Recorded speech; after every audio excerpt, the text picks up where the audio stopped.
క్రీస్తునామములో వందనాలు శుభాలు తెలియపరుస్తూ ఉన్నాను కూడా. మరి మొదటిగా స్వతంత్ర దినోత్సవ శుభాకాంక్షలు తెలియపరుస్తున్నాను. భారతదేశ స్వాతంత్ర దినోత్సవ శుభాకాంక్షలు. ఈరోజు ఇండిపెండెన్స్ డే, 79వ స్వతంత్ర దినోత్సవం.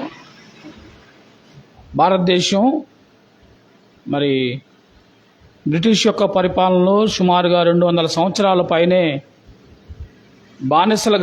బానిసత్వంలో ఉన్న పరిస్థితులు, వారి యొక్క అధికారంలో ఉన్న పరిస్థితుల నుంచి 1947 ఆగస్టు 15న మనకి స్వతంత్రం వచ్చింది. ఈ స్వతంత్రాన్ని గురించిన ఈ దినాన్ని ప్రభు మనకిచ్చాడు. ప్రియులారా, అయితే బైబిల్ గ్రంథంలో కూడా మనందరికీ స్వతంత్రాన్ని గురించిన విషయాలు ప్రభు రాయించాడు. మానవాళందరికీ దేవుడు విడుదల కలుగజేశాడు. అందులో భాగంగా ఈ దినం ప్రత్యేకంగా వర్తమానాన్ని మనం వినబోతూ ఉన్నాం. అయితే ప్రతి నెల 3వ శుక్రవారం మనకి ప్రత్యేకమైన ప్రార్థనా కూడిక ఉంటుంది కనుక అందులో భాగంగా ఈ దినం స్వతంత్ర దినోత్సవం రావడం ద్వారా ఆ సందేశాన్ని మనం వినబోతూ ఉన్నాం. రండి, బైబిల్ గ్రంథాలు చూడండి. ఒక వ్యక్తి జీవితం ద్వారా ప్రభు మనతో మాట్లాడబోతున్నాడు. ఆదికాండం 39వ అధ్యాయం 1వ వచనాన్ని చదువుకుందాం. ఆదికాండం 39వ అధ్యాయం వచనం 1 చదువుకుందాం. యోసేపును ఐగుప్తునకు తీసుకొని వచ్చినప్పుడు ఫరో యొక్క ఉద్యోగస్తుడును రాజ సంరక్షక సేనాధిపతి అయిన పొతీఫరును ఒక ఐగుప్తీయుడు అక్కడికి అతన్ని తీసుకొని వచ్చిన ఇస్మాయిల్ యొద్ద అతని కొనేను. చాలండి, ప్రార్థన చేసుకుందాం. దయాళుడు అయిన తండ్రి, నీ ఘనమైన నామమును కొందనాలు.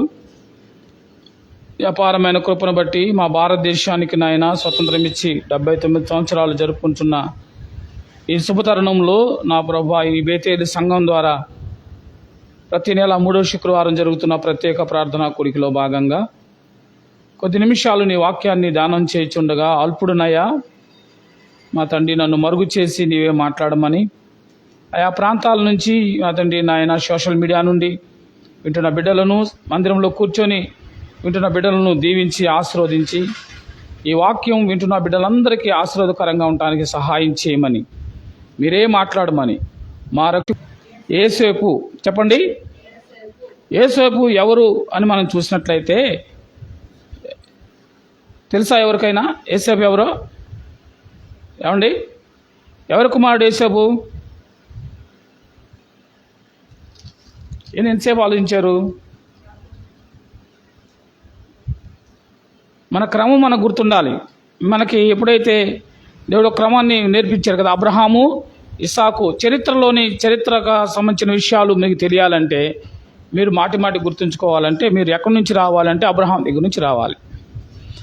ఇస్సాకు జీవితం మనం చూసినట్లయితే, ఇస్సాకు తండ్రి నడిచిన బాటలో నడుస్తూ ఇస్సాకు యొక్క జీవితం మనం చూస్తాం.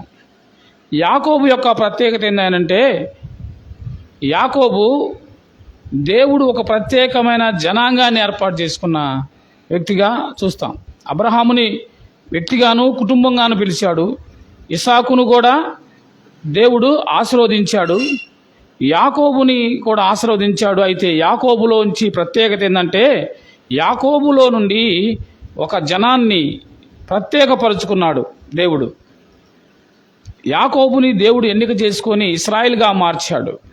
ఇశ్రాయేల్ జనాన్ని నా ప్రజలు అని అంటున్నాడు, నా జనము అంటున్నాడు, వారు నా వారు అంటున్నాడు, నేను ఏర్పరచుకున్నవారు అంటున్నాడు.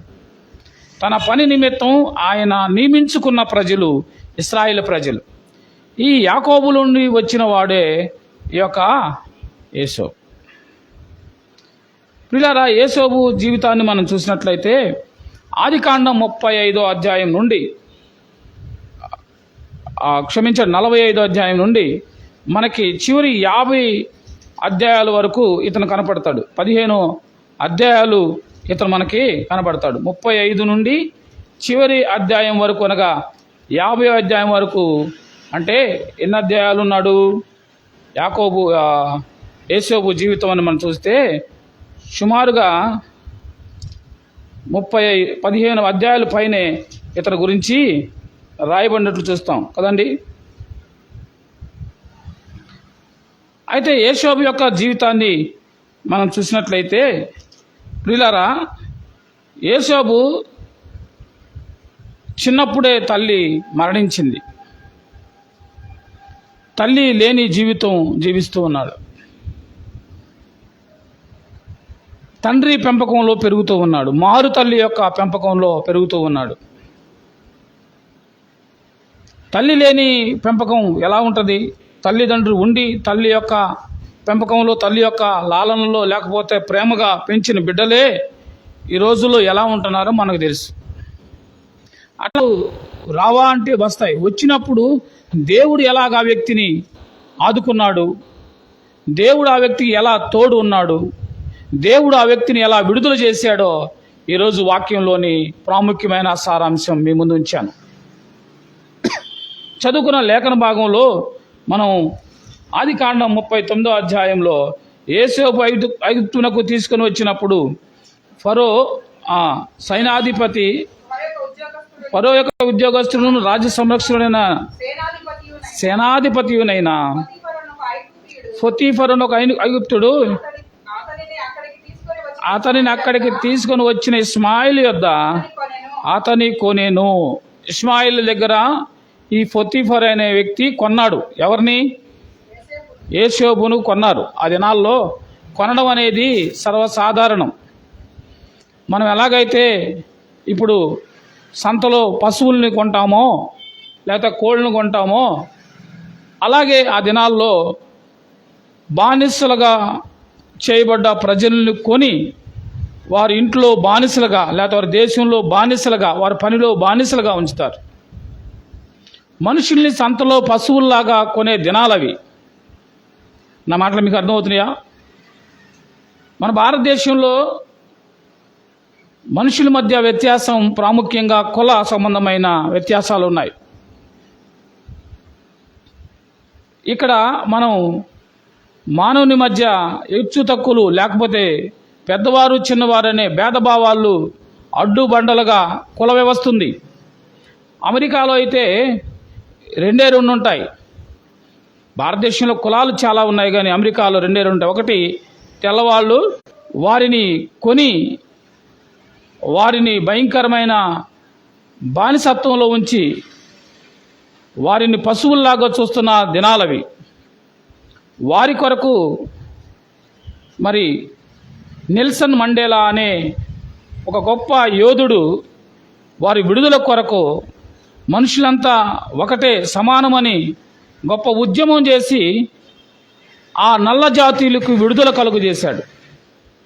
ఆ విడుదల కలుగు చేసే క్రమంలో ఎన్నో సంవత్సరాలు అతన్ని జైల్లో పెట్టారు, బాధ పెట్టారు. ఆయన ఎంతగానో ఉద్యమం చేసి నల్ల జాతీయుల విడుదలకు ఆయన ఎంతో శ్రమించి ఈ రోజున అమెరికా అగ్రరాజ్యం ప్రపంచానికి అంతటికి. ఈ అగ్రరాజ్యం ప్రాముఖ్యమైనది ఏంటో తెలుసా? ఫ్రీడమ్ వాళ్ళ యొక్క నినాదం. వారికి స్వేచ్ఛ, లిబర్టీ అనేది వారి నినాదం. కనుకనే వాళ్ళ దేశంలో ఒక పెద్ద స్టాచ్యూ ఉంటుంది. ఏంటది? Liberty, the statue of Liberty. అంటే ఒక స్త్రీ కిరీటం పెట్టుకొని ఒక పెద్ద మరి కాగడా లాంటిదని పట్టుకొని ఉంటుంది. అది స్వేచ్ఛకు చిహ్నంగా ఉంది. ఆ దేశంలో ఉంటుంది. ఆ దేశంలో పూర్తి స్వాతంత్రం ఉంటుంది. వారు స్వాతంత్రం పొందారు. ఇప్పుడు నల్ల జాతీయులు, తెల్ల జాతీయులు అనే భేదాలు లేవు. ఆడవాళ్ళు మగవాళ్ళని భేదాలు లేవు. అందరికీ పూర్తి స్వేచ్ఛను అక్కడ ఉంది. కనుక ప్రపంచంలో స్వేచ్ఛ కలిగిన దేశం అమెరికా. ప్రియులారా, ఎందుకు ఈ మాటలు చెప్తా ఉన్నానంటే మన భారతదేశ పరిస్థితి మనం ఎరుగుదుము కదా. వాక్యంలోకి వెళ్ళి మనం చూసినట్లయితే ఈ యోసేపును ఇష్మాయిల్ యొద్ద నుండి పొతీఫర్ అనే ఒక అధికారి కొన్నాడు, లేకపోతే విడుదల చేశాడు. విడుదల అయింది కానీ మళ్ళా బానిసగానే వచ్చాడు. అసలు ఇస్మాయిల్ చేతికి యోసేపు ఎందుకు వెళ్ళాడు, ఎలా వెళ్ళాడు అని మనం చూస్తే, ప్రియులారా, యోసేపు చిన్నతనం నుండి తండ్రి దగ్గర పెరిగేటప్పుడు చాలా భక్తి కలిగిన వాడుగాను, యథార్థపరుడుగాను, నీతివంతుడుగాను, న్యాయం తెలిసిన వాడుగాను తండ్రి దగ్గర పెరుగుతూ ఉన్నాడు. దేవుని యందు భయభక్తులు కలిగిన వాడుగా పెరుగుతూ ఉన్నాడు. అన్నల యొక్క తొంటరి చేష్టాలు మనం చూసినట్టుగా, కుర్చీ కొన్ని తీసేసి శుభ్రంగా పెట్టండి, లైన్లో పెట్టండి, దాన్ని దారి గడ్డం తీసేయండి, తీసే కుర్చీని వేరే దాంట్లో వేసే. పిల్లరా, మనం చూసినట్లయితే అన్నల యొక్క తొంటరి చేష్టలు లేకపోతే అన్నల యొక్క తప్పులు తండ్రి దగ్గరికి తీసుకొచ్చి చెప్పడం జరుగుతూ ఉంది. యోసేపు తండ్రికి చెప్పడంలో ఉద్దేశం ఏంటంటే, అన్నలు చేసే తప్పును తండ్రి సరిచేయాలని, కానీ అన్నలని హింసించాలను, అన్నల మీద సాడీలు చెప్పి సంతోషించాలని కాదు. ఎందుకంటే యోసేపు అలాంటి వాడు కాదు. కానీ అన్నలు దానిని ఎలా అర్థం చేసుకున్నారంటే, అన్నలు దానిని వ్యతిరేకంగా అర్థం చేసుకున్నారు. తమ్ముడైన యోసేపు మా మీద వెళ్ళి తండ్రికి చాడీలు చెప్పి వాడేదో లబ్ధి పొందాలని ప్రయత్నం చేస్తున్నాడు, లేకపోతే తండ్రి మమ్మల్ని, మాలో ఉన్న లోపాలని, మేము చేసే తప్పుల్ని చూసి మమ్మల్ని శిక్షించాలని కోరుకుంటున్నాడు అనే వ్యతిరేకమైన భావన కలిగి చిన్నతనం నుండే యోసేపు మీద వాళ్ళు ఎలాంటి భావంతో ఉన్నారు అని అంటే వ్యతిరేక భావంతో ఉన్నారు. అసలే వ్యతిరేక భావంతో ఉంటే యోసేపు ఏం చేస్తాడంటే, యోసేపు కలలుగనేవాడు. చెప్పండి, యోసేపుకి ఏం పేరుంది? కలలుగనేవాడు. ఎలాంటి కళలు యోసేపుకి దేవుడు ఇస్తూ ఉంటాడంటే, ఒక చేనులో పొలం ఉంది, ఆ పొలంలో పల్లలు కట్టి ఉన్నాయి. అంటే మనం చూసినట్లయితే ఆ వరి చేలు అనుకుందాం, లేకపోతే గోధుమల చేలు అనుకుందాం. అవి బాగా పెరిగి పండిన తర్వాత అవి పడిపోకుండా ఏం చేస్తారంటే వాటికి తాళ్ళు కడతారు, కొన్ని దుప్పులుగా తాళ్ళు కడతారు. అట్లాగే ఈ కళలో ఏం చూసినట్లయితే చేలో పనులన్నీ నిలబడి ఉన్నాయి, ఈ వంగిపోయి ఉన్నాయి, మధ్యలో ఒక పన నుంచొని ఉంది, మిగతా చుట్టూన్న పనులన్నీ వాటికి వంగి నమస్కారం చేస్తున్నట్లు కలగన్నాను అన్నాడు. అంటే అర్థమైందనంటే వాళ్ళు దాన్ని ఎంత కోపంగా తీసుకున్నారంటే, మేమందరం నీకు నమస్కారం చేస్తామా, నువ్వు రాజులాగుంటావా, మేము నీకు ఉద్దేశం గ్రహింపు కలిగిన వాడు తండ్రి అన్నల ముందు ఊరికే దండించినట్టుగా మాట్లాడి మౌనంగా ఉన్నాడు. పిల్లారా, ఇలాగా కలలుగనేవాడు. అలాంటి పరిస్థితుల్లో ఈ అన్నలకి ఎక్కడ లేని కోపం ఎక్కువైపోయింది. వీడేంట్రా బాబు, వీడు చిన్నోడు, వీడు అనాథలాంటోడు, అమ్మలేనోడు, వీడు మన గురించి మనలో లోపాలు తీసుకెళ్ళి నాన్నకు చెప్తున్నాడు. ఒకటి, రెండు, మన మీద అధికారిగా ఉండాలని కలలుగా అంటున్నాడు, వీడికి ఎంత గర్వం అని అన్నలు అతని మీద కోపం పెట్టుకున్నారు కదా. నిన్న ఆదివారం మనం కోపాన్ని గురించిన వాక్యం విన్నాం కదా. కోపాన్ని గురించి నేను వెళ్ళట్లేదు, కానీ కోపం దేనిగా మారిద్దట, కోపం పాపంగా మారిద్ది అని మనం గత ఆదివారం వాక్యం విన్నాం. కోపాన్ని గురించి చాలా సంగతులు విన్నాం. కోపపడుడి కానీ పాపము చేయకండి, సూర్యుడు అస్తమించే వరకు మీ కోపం చివరికి అతన్ని చంపాలి అనే ఆలోచన కలిగేదాకా వచ్చింది. ఈ యోసేపు జీవితం మీ అందరికీ బాగా తెలిసిందే, అందుకనే నేను చెప్పుకుంటూ ముందుకెళ్ళిపోతున్నాను. నా వాక్యంలోని అంశం వచ్చే వరకు మీకు కనీసం ముందు విషయాలు మళ్ళా జ్ఞాపకం చేయాలని చెప్తున్నాను తప్ప మీకు తెలియదని కాదు. యోసేపు జీవితాన్ని మనందరూ అనేక సార్లు విన్నవారమే, అయినా కానీ ఇప్పుడు వాక్య అంశంగా ఈ విడుదలకు అనే అంశానికి రిలేటెడ్గా లేకపోతే దానికి అనుగుణంగా ఉన్న వాక్యం కనుక మీకు చెప్తూ ఉన్నాను. అలాంటి పరిస్థితుల్లో ఒకనొక దినాన అన్నలు వారు పశువులు లేకపోతే వాళ్ళ గొర్రెలు మేపడానికి వెళ్ళిన సందర్భంలో అన్నల యొక్క యోగక్షేమాన్ని తెలుసుకొని రావడానికి తండ్రి తమ్ముడిని పంపించాడు. తండ్రి అన్నల కొరకు భోజన పదార్థాలు తీసుకొని వెళ్ళాడు. దూరంగా ఏమైనా చేయొచ్చు, కొట్టవచ్చు, చంపేయచ్చు అని వారు చంపాలని ఆలోచన కలిగి ఉన్నారు తమ్ముడిని. నా మాటలు మీకు అర్థమవుతున్నాయా? తమ్ముడి మీద కోపం పెట్టుకున్నారు. ఈ కోపం ఏమైపోయింది? పాపంగా మారిపోతుంది. చంపాలని ఆలోచన కలిగి ఉన్నారు. వచ్చిన వాడిని అర్ధాంతరంగా కొట్టి పైన వస్త్రాన్ని తీసివేసి, అంగీని తీసివేసి, ఏమంటే చంపాలనుకున్న టైంలో పెద్దవాడైన రూబేను ఏం చేస్తున్నాడంటే, అతన్ని చంపితే తండ్రికి నేను జవాబు చెప్పాలి కాబట్టి చంపడానికి వీలు లేదు, వద్దు, వాడిని కొట్టి, ఎదుగు అక్కడ ఒక గుంట ఉంది, అక్కడ ఒక బావి ఉంది, నీళ్ళు లేని బావి ఉంది, ఆ బావిలో పడేద్దామని అన్నాడు. అలాగే కొట్టి తన వస్త్రాన్ని తీసేసి ఆ బావిలో పడేశారు. అన్న కొన్ని పనుల నిమిత్తం పక్కకి వెళ్ళిన సందర్భంలో అటుగా ఇప్పుడు ఇష్మాయిలీలు వెళ్తున్నారు. మీరు జాగ్రత్తగా, నేను స్టోరీలోకి వస్తున్నాను ఇప్పుడే, పాఠంలో. ఏమిటయ్యా వ్యాపారం అంటే సహజంగా బంగారం వ్యాపారమో, లేకపోతే ఏదైనా సామాన్ల వ్యాపారమో, మరొక వ్యాపారం అనుకుంటున్నారేమో. ఇక్కడ ఏం వ్యాపారం అని అంటే మనుషులు కొనటం, అమ్మటం. చిత్రంగా ఉందా? మనుషుల్ని కొనటం, అమ్మటం. అనాథ మనుషుల్ని లేదా బలహీనమైన మనుషుల్ని పట్టుకెళ్ళి ఏం చేస్తారు, కొని అమ్ముతూ ఉంటారు. ఇప్పుడు వాళ్ళు బందీలుగా కొంతమందిని తీసుకొని వెళ్తున్న సందర్భంలో ఈ అన్నలు ఏం చేశారంటే, ఒరే ఈయన్ని కొట్టి ఇక్కడ పడేయటం కంటే అమ్మి వేశారు. చెప్పండి, అతను తీసుకెళ్ళి ఇష్మాయిల్కి అమ్మి వేశారు. ఇప్పుడు అర్థమైందా? ఇష్మాయిల్ దగ్గరికి యోసేపు ఎలా వచ్చాడో మనకు అర్థమైంది. జాగ్రత్తగా వినాలి నా మాటలు మీరు. ఇష్మాయిల్ దగ్గరికి యోసేపు ఎలా వచ్చాడో మనకు అర్థమైంది. ఇప్పుడు ఇష్మాయిల్ ఏం చేశారు అని తీస్తే, ఈ ఇష్మాయిలు తీసుకెళ్ళి ఇతని సంతలో పెట్టారు. పశువులాగా సంతలో వ్యాపారానికి పెట్టారు, అమ్మకానికి పెట్టారు.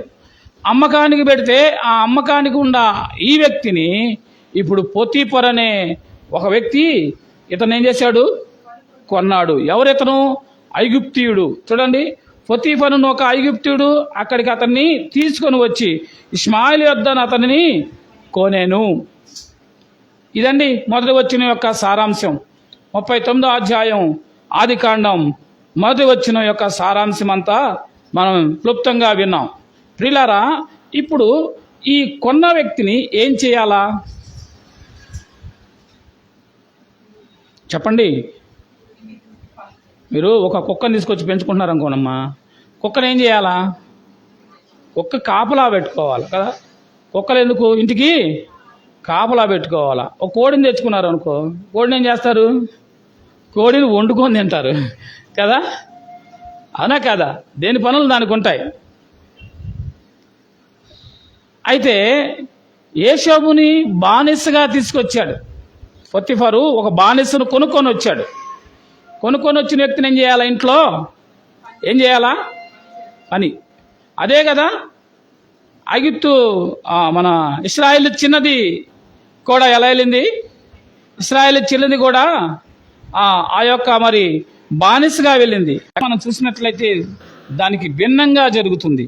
ఏమిటి అని చూస్తే చూడండి, యోసేపు యొక్క జీవితం ఎలా ఉంది వచ్చిన 2లో. యెహోవా యోసేపునకు తోడయుండెను గనుక అతడు వర్ధిల్లుచు తన యజమానుడకు ఆ ఐగుప్తుని ఇంట నేను యెహోవా అతనికి తోడయుండెను అనియు అతడు చేసిన అతనికి చేతిలో యెహోవా సఫలము చేసిననియు అతని యజమానుడు చూచినప్పుడు యోసేపు మీద అతనికి కటాక్షం కలిగిన గనుక అతని యొద్ద పరిచర్య చేయువాడు. ఇంకా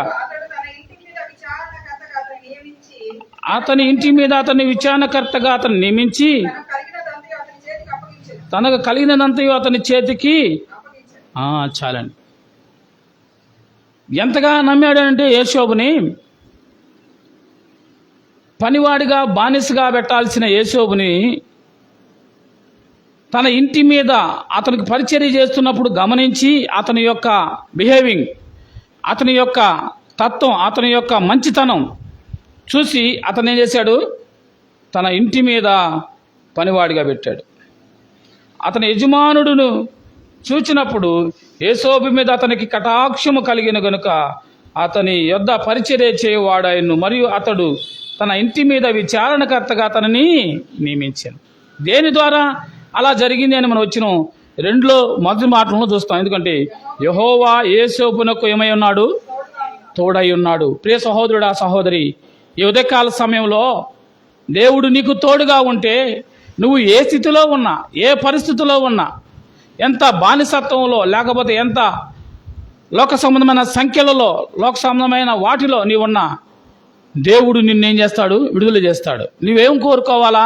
దేవుని కటాక్షం నీ మీద ఉండాలంటే నువ్వు దేవుని వద్దకు రావాలి. నా వద్దకు వచ్చి వారిని నేను ఎంత మాత్రం త్రోసివేయను అంటున్నాడు ఆయన. బానిసలుగా ఉన్న వ్యక్తిని దేవుడు ఏం చేశాడు?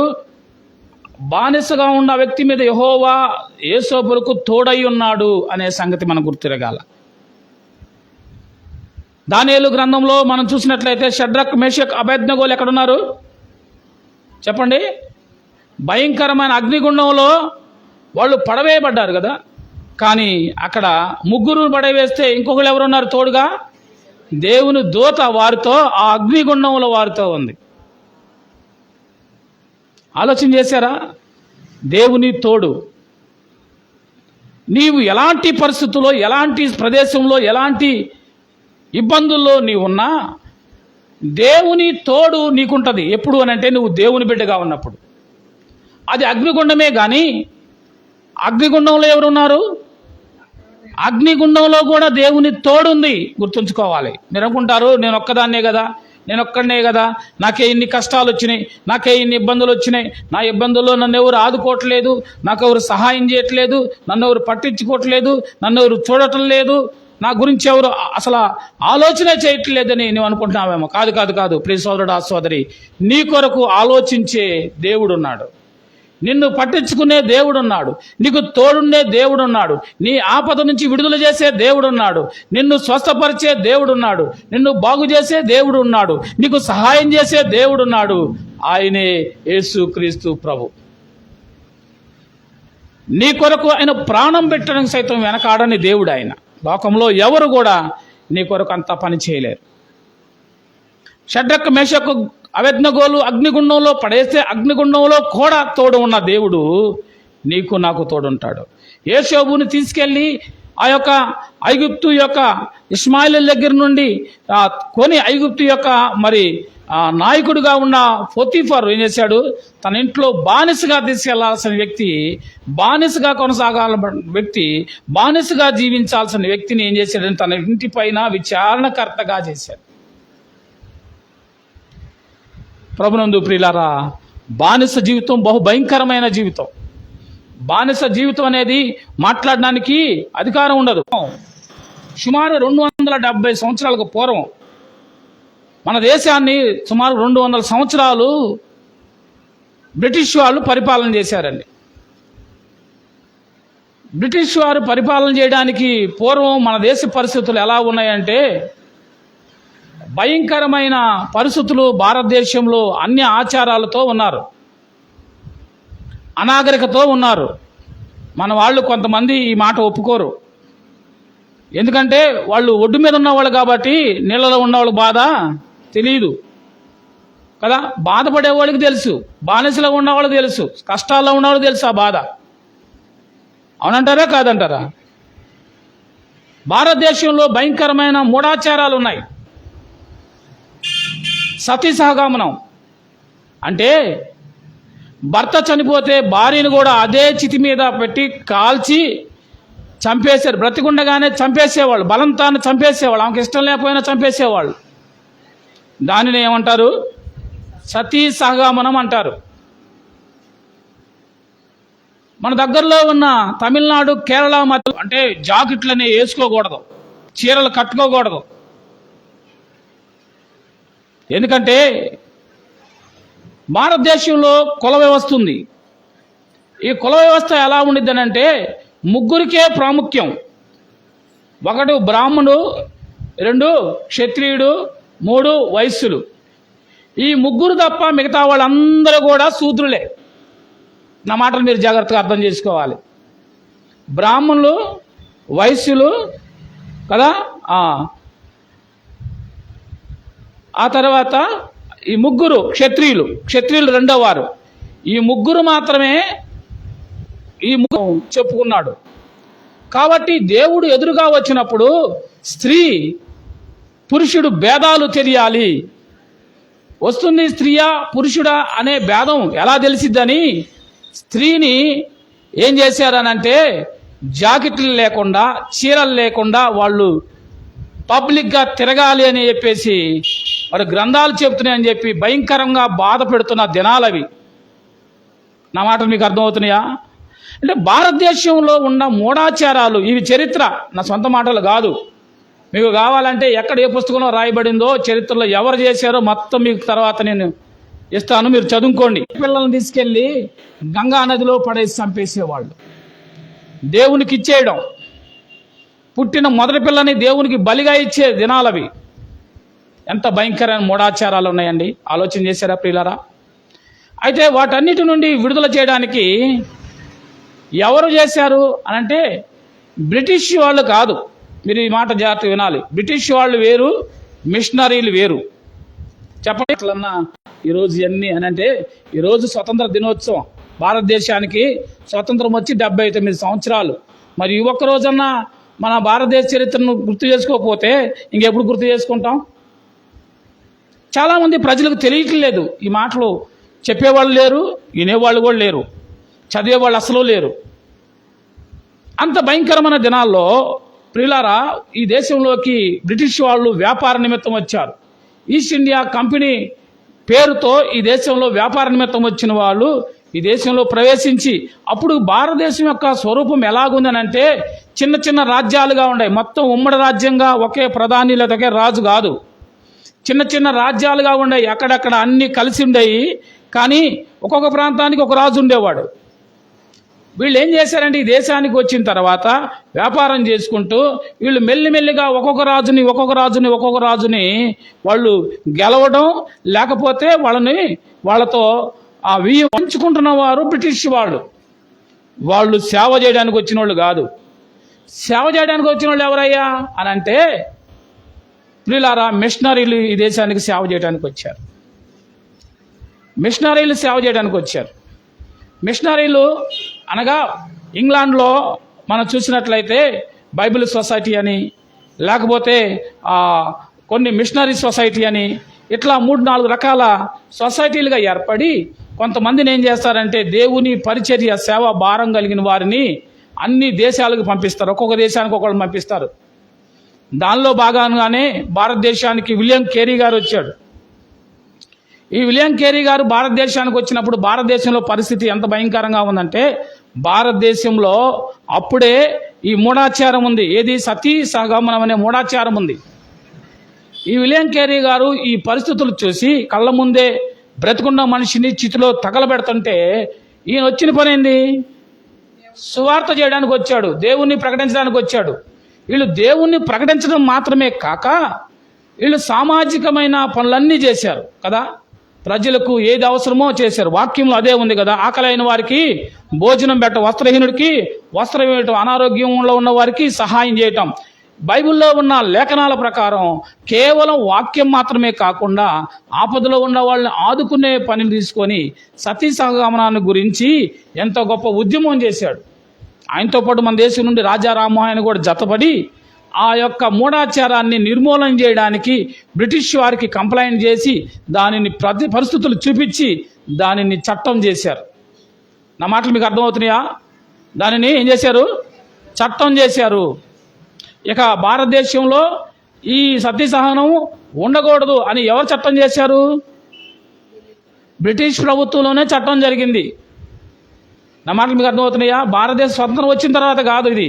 భారతదేశానికి స్వతంత్రం రాకముందు బ్రిటిష్ పరిపాలనలో మిషనరీలు చేసిన ఉద్యమం ద్వారా భారతదేశంలో ఉన్నవారిని ఇస్తే వాళ్ళు ఆ జాకెట్లు వేసుకొని ఊర్లో తిరుగుతుంటే అక్కడ ఉన్న ఆ యొక్క కుల అహంకారంతో ఉన్నవారు ఏం చేశారంటే మరలా వాళ్ళని ఏం చేశారు? భయంకరంగా ఆ జాకెట్లు కోసేసి వాళ్ళ యొక్క శరీరాలని కోసేశారు. అంత లేదు, ఇలాగున్నారు, పశువుల కంటే హీనంగా అక్కడ ఉన్నారని చెప్పి వాళ్ళతో కొట్లాడి ఏం చేశాడు తెలుసా? సహోదరులు బట్టలు పూర్తిగా వేసుకునే స్వాతంత్రం ఇచ్చారు. ఎవరు చేశారు ఈ పని అని అంటే క్రైస్తవ మిషనరీ చేశాడు. పిల్లరా ఆలోచించేయండి.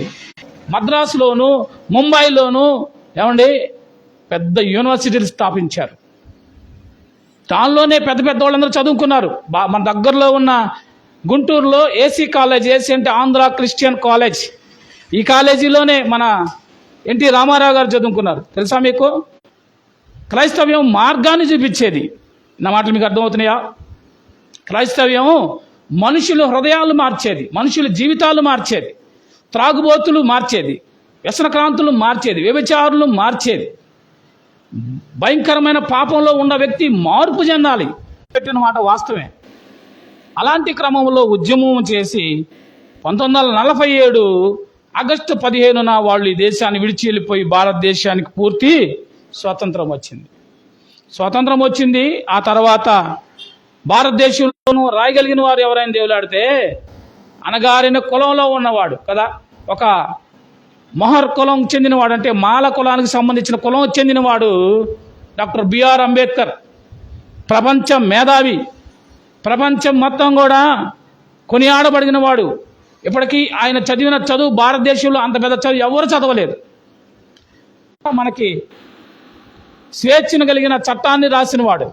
భారతదేశానికి ఆ యొక్క మరి రాజ్యాంగాన్ని రాయడానికి ఒక కమిటీని ఏర్పాటు చేస్తే వాళ్ళలో చాలామంది, ఎక్కువ మంది ఫారెన్లో ఉండిపోయి రాలేకపోయారు.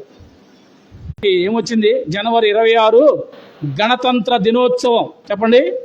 స్వతంత్ర దినోత్సవానికి రిపబ్లిక్ డే అనేది స్వతంత్ర దినోత్సవం ఆగస్టు 15. జనవరి 26 గణతంత్ర దినోత్సవం అని అంటే కదా. ఇలాంటి భేదభావాలు ఇంకా మనుషుల్లో ఉన్నాయి. అయితే బైబిల్ గ్రంథం ఏం చెప్తుందంటే 2025 సంవత్సరాలకు ముందే యేసుక్రీస్తు ప్రభువారు యెరూషలేములో జన్మించి ఆయన ఏం చేశాడు? మనందరికీ ఆయన స్వేచ్ఛ స్వతంత్రాన్ని ఇచ్చాడు. మానవుని యొక్క ఏ పాపములో నలిగిపో అతని ఇంట్లో పనికి పెట్టి ఇంటి మీద అధికారిగా విచారణకు అధికారిగా ఉంచారు కదా, విచారణకర్తగా అతను నియమించాడు. ప్రియులారా, దేనివల్ల అనంటే యెహోవా అతనికి యెహోవా యేసోబునకు తోడైండెను గనుక 22వ అధ్యాయం 5వ వచనం 22:5 వారు నీకు మొరపెట్టి విడుదల నొంది నీ యందు నమ్మిక ఉంచి అది. నా మాటలు మీకు అర్థమవుతాయండి? దేనికి మనం సిగ్గుపడాలా? కులాన్ని బట్టా, మతాన్ని బట్టా, పేదరికాన్ని బట్టా, ఏ స్థితిని బట్టి నువ్వు సిగ్గుపడాలా? నువ్వు సిగ్గుపడాల్సి. యెహోషాపాతు జీవితాన్ని గురించి మనం గత పాఠంలో ధ్యానం చేశాం. యెహోషాపాతు రాజు, మంచి రాజే, కానీ ఏం చేశాడు? ఆహాబుతో వీయమొందాడు. ఆహాబుతో వీయమొందడం మాత్రమే కాక ఆహాబుతో భోజనం చేశాడు, వీయమొందాడు, ఆహాబుతో యుద్ధానికి వెళ్ళాడు.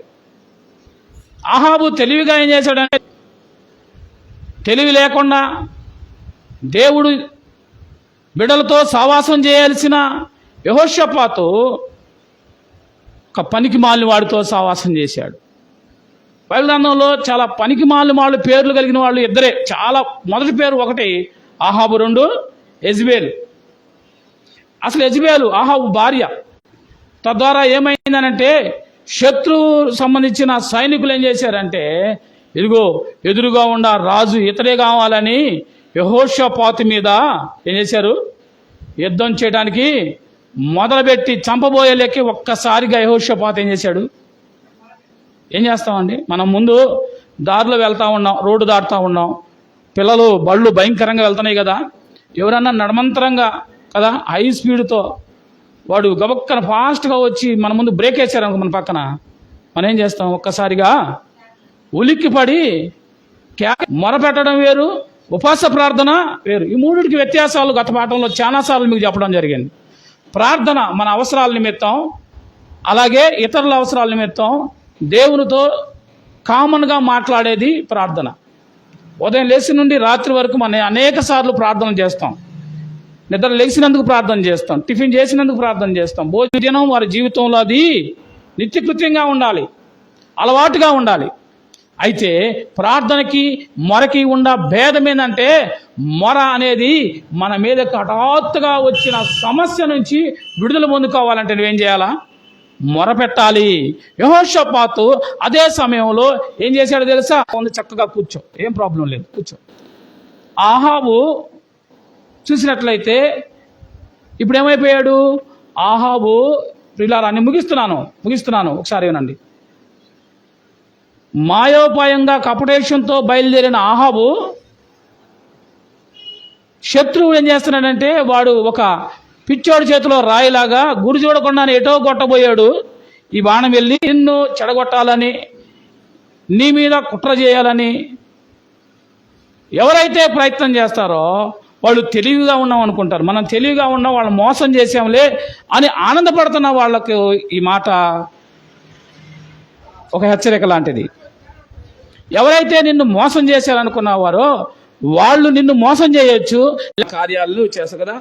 వచ్చిన 5లో చూద్దాం. కీర్తన గ్రంథం 22వ అధ్యాయం వచ్చిన, వారు నీకు మొరపెట్టగా విడుదల నొందిరి, నీ యందు నమ్మిక ఉంచి.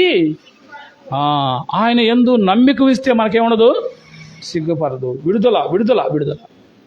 యెషోబు జీవితం నేను ముగిస్తున్నానండి. యెషోబు జీవితం రండి మరలా అదే అధ్యాయం 39వ అధ్యాయం మరి వచ్చినాన్ని మనం చదువుకుందాం.